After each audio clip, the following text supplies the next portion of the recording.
I'm Fran. I'm Danielle. These are our coffees. Let's talk.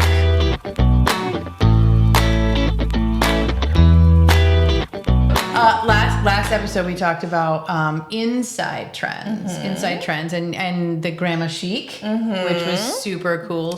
So I thought this week we would go outdoors. I think that's a great transition. People are going to be spending a lot more time outdoors soon, so let's talk about what kind of trends are going on. Well, this is something that, again, they're saying you can take it back to COVID. So COVID kind of forced us all to try to enjoy our own spaces. And so people started really embellishing them and enjoying them and making their own little sanctuaries inside and out.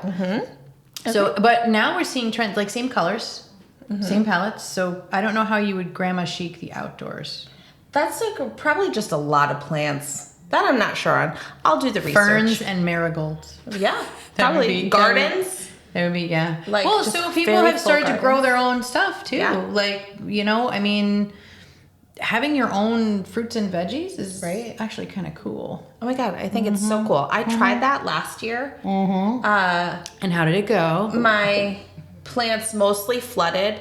I have no idea what I'm doing. I'm going to try again this year. What do you get? Do you have them in raised beds? Yeah. So that shouldn't be that hard. Oh, well, okay, Fran. Jeez. I'm sorry. My strawberries never grew. I don't think do they strawberries. grew I think strawberries, for some odd reason, they're temperamental. Oh, okay. I don't know. So maybe that wasn't a good start. I don't know. I have raspberries, I have blackberries, blueberries, rhubarb. What else do I have? I like fruits. All right, well, I'll ask for your help next time, I guess. So, yeah, one of the trends is, having these luscious gardens where you can kind of pick from your own. They even have like the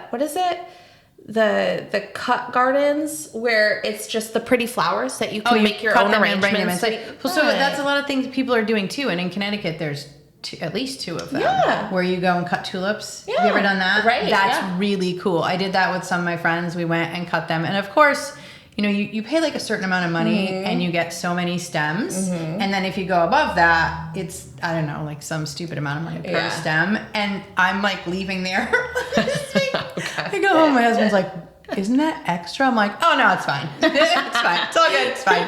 How much did you spend? So gardens, whether they're flowers or they're vegetables, those are a trend right now. Yeah, go for it. Yeah, and then there's a lot you can do just in pots. You know what I mean? Absolutely. So if you don't have, if you're short on space, that's a great option.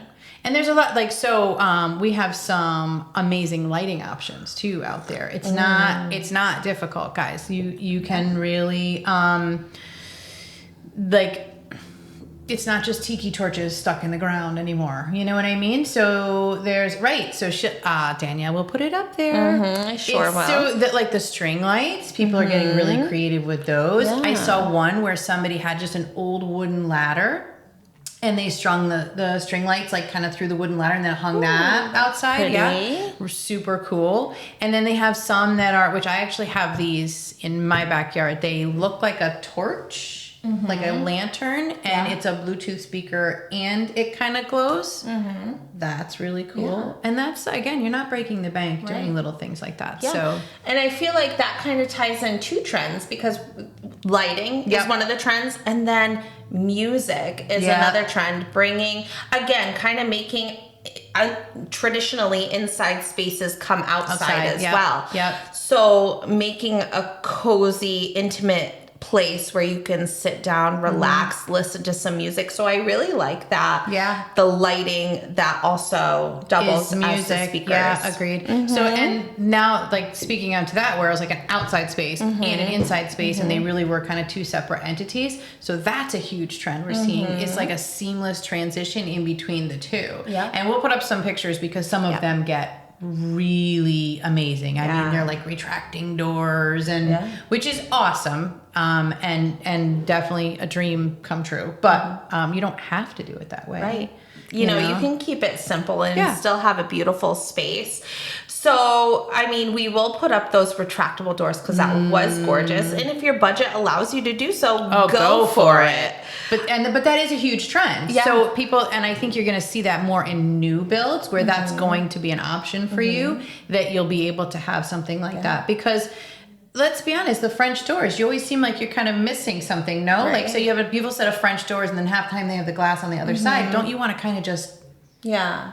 I know I do. But you know what would be a great kind of alternative if you do have, you know, a smaller budget is they make those screen doors that kind of pull across. So if you have those beautiful French doors, but you want to be able to utilize this space more, you can get those retractable screen doors and still bring the inside out and say, do like something like this, like a little movie theater. Oh, that is area so cool. Where you have a projector and a screen. I mean, it ties in the lighting as well. So I will tell you a project plan that we have for we call it the sanctuary, because our kids don't like to be out there with us. So it's our sanctuary. So we have a window that is actually for the garage, but there's nothing, like you don't need the window in the garage, right? So this is our grand plan. We are going to take the window and make it have shutters, and then we're gonna on the garage side mount like a little mini fridge and mount a little TV. So when you open the shutters in the sanctuary, you have your little fridge and you have your little TV that goes in and out, right? Yeah. That's on the plan for this year. I love that.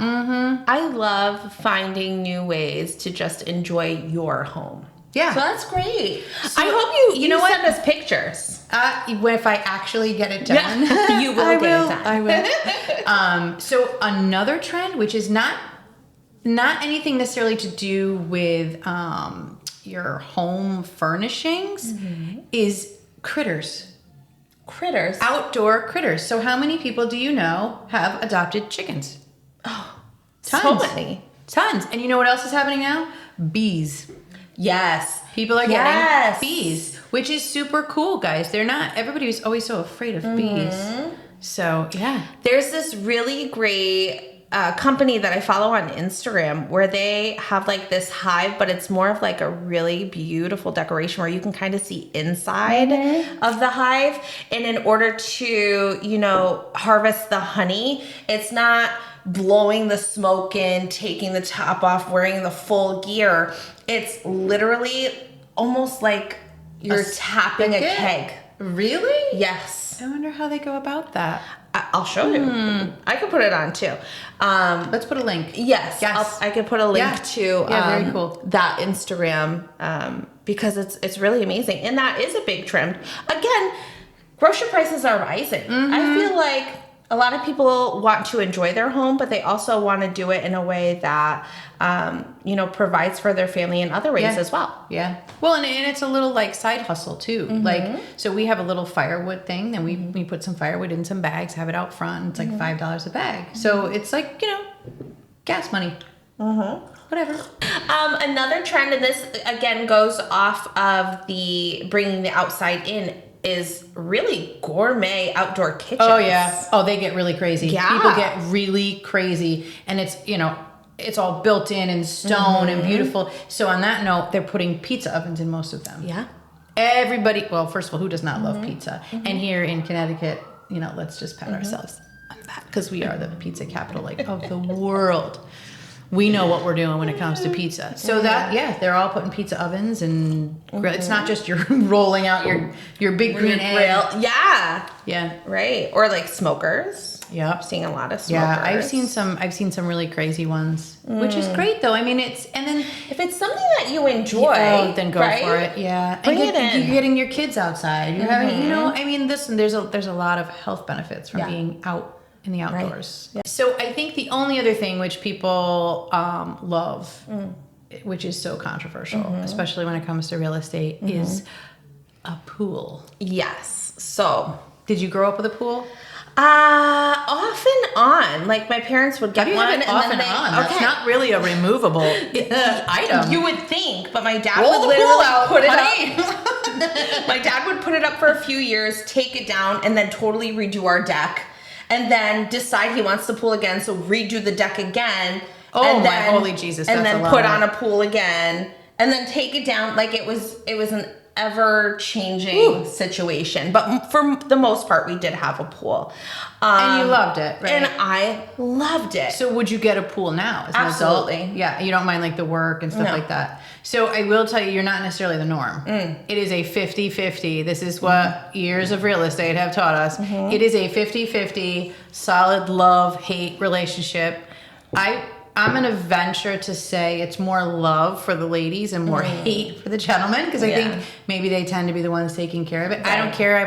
We don't have one now, but I also grew up with one at my mother's house, and we were in it constantly. Right. And, you know, all my friends were always over. And it was just a nice thing. So, but now as an adult, my husband is on the absolutely not. Yeah.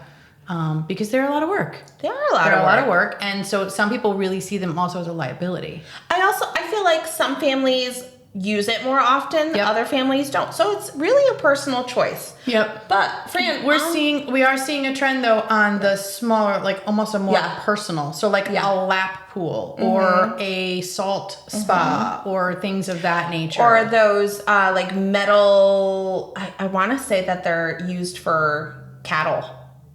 Oh, just like those big metal tubs. Yeah. And they convert them to they drill a hole in it so that they can put in a filter. Oh yeah. And they use those. Listen, there are ingenious people out there. I've seen them. I think it's great. Yeah. And I actually know somebody who his pool is not supposed to be a heated pool. However, he has made it a heated pool because of a wood burning apparatus. Oh, cool. And it's kind of have this like coil thing going on, and as it comes through the filter, it heats up and goes back out, which go for it. Yeah. So I think it's definitely 50-50 on the pool thing. And that's resale value too. Yeah. So if when we come, please don't be offended if we come out to do a listing appointment with you and you're like, well, I have this beautiful pool. You know, it adds so much value.